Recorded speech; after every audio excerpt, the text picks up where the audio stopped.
สบายดีพี่น้องเนาะวันนี้มาครัวกระปูแดงเนาะพี่น้องกระปูแดงนี่ปูแดงก็มีแต่ตะผูว่ะตัวแม่ใส่มันเนาะโอ้ครัวกระปูแดงพี่น้อง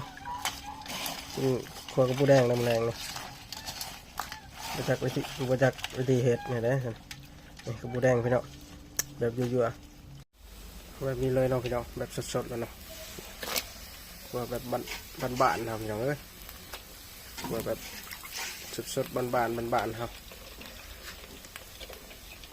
แบบสิปีนองเลยแบบบ้านๆพี่น้องเอ้ย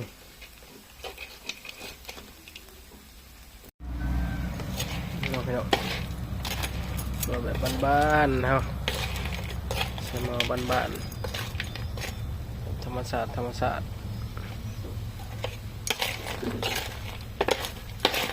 พี่น้องมา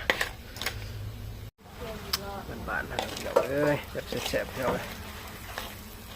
แบบแซ่บพี่น้องสุกแล้วเนาะสุกแล้วโอ้ยจ้าแซ่บพี่น้องเอ้ยแซ่บไม่รู้อ่ะเนาะนี่พี่น้อง